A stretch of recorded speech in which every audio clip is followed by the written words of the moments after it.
What's up, guys? I know I said I was going to show these off last night if you were following along on Twitter, um, but as you can see, I had to make a few different revisions to get it to where I liked it.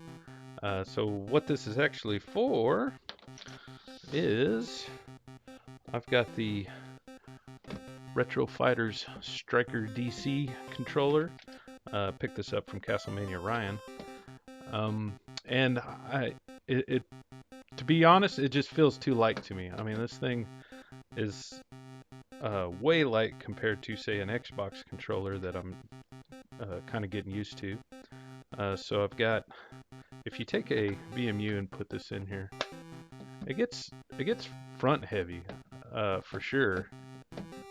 And I like to, take pictures and show off new stuff that I've got. So if I finished a DC digital console or something like that for a customer, I like to show off new controllers and stuff I've got and place those in the pictures and then share those along. So if you follow me on Twitter, you know what I'm talking about. And that just makes a pain in the ass. I set this thing down and it's always rocking all over the place and I can't get a good picture showing off what's going on. So I said, well, I'll open this thing up and see what I can do as far as getting some weight in there. So I'm sure you already know where I'm going with this. So come up with these, and I got a weight, or excuse me, a scale here so I can kind of show this off. So the original one I designed was this. This is about 20% infill.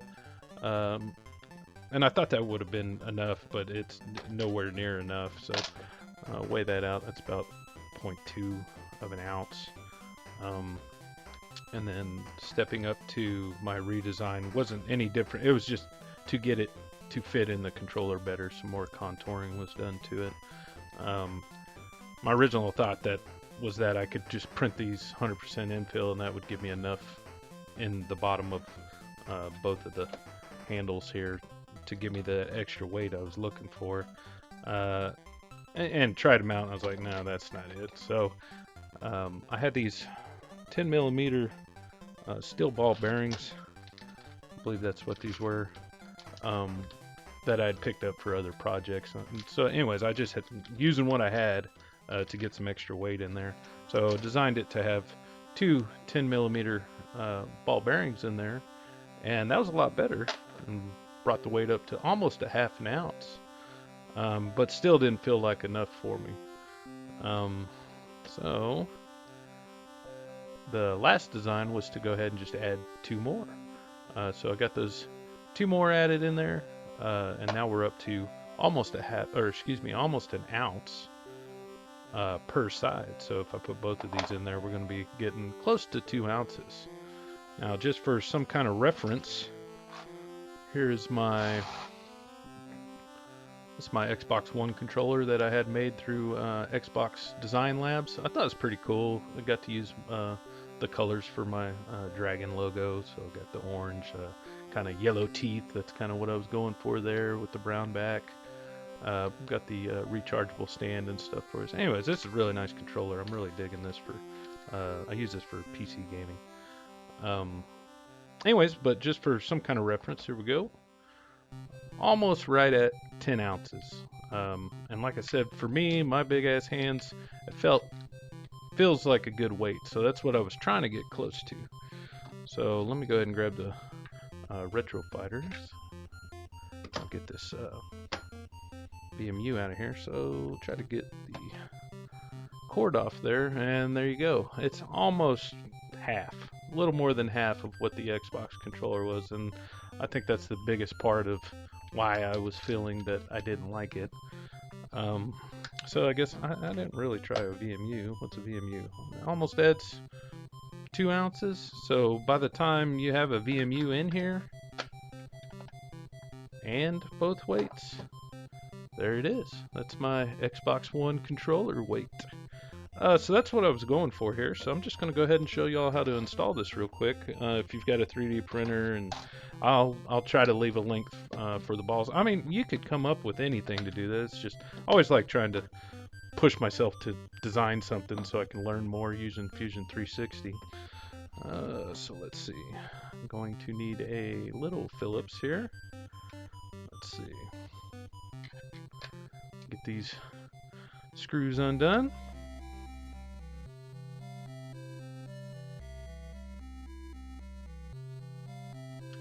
Okay, and when you're cracking this open, one thing to watch out for is obviously the wire here going into this connector, and it is extremely tight.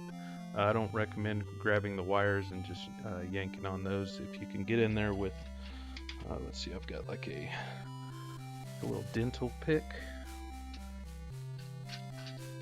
and you can get in here and work that out. And then once you've got it out a little, then you can go ahead and try your best to grab the connector and pull that out. Alright, so kind of clean up my mess. Okay, so you see the problem. It's just, you know, one PCB in here. There's no weights. I mean, if it was me, I would have just added some weights in this thing to give it some heft to it. You know, since there's no rumble support or anything like that. I guess that could have been worked in here. I'm not sure if that could have been done, but fact of the matter is, to me, this thing weighs too little. So this is designed to just go. Oh, excuse me. Got the wrong side here. So this will slip right over here, just like that, and this one on this side. There we go. Try to get this plugged back in.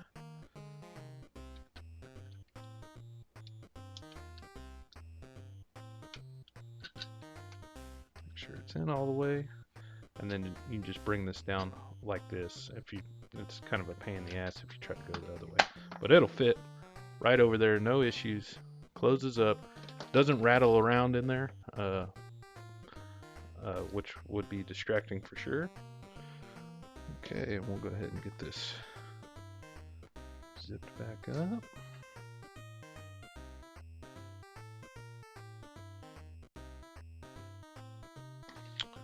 Alright, there we go. So I haven't tested this actually. I haven't put the VMU in to see if it rocks back again or not. So, I mean, now it'll just sit where I want it to every time. Let's see what happens if I do this. Oh yeah, still comes back. So I'm liking that, and just to show, I mean, you guys already know what this is gonna say, but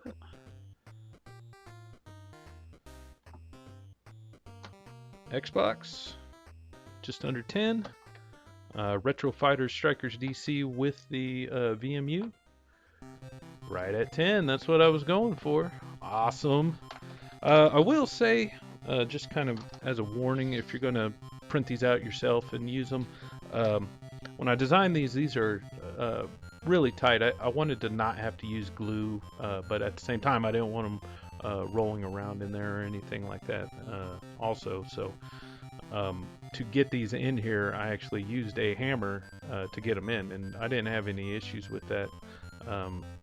And if you're running into issues because your tolerance on your printer's a little off, you might try upscaling by 1% or something, but hopefully it wouldn't hit on the sides. But like I said, I had no issue getting them in, those two there, and then the other 8 that I put in between these two here. So anyways, that was it. Just a little short video, guys, and like I said, I wanted to kind of practice on my YouTube setup again. Got my camera set back up over me, testing out a mic. Nothing fancy, but I have been wanting to try to get back into shooting videos because I think it's fun. So anyways, guys, that's it for now. Latest.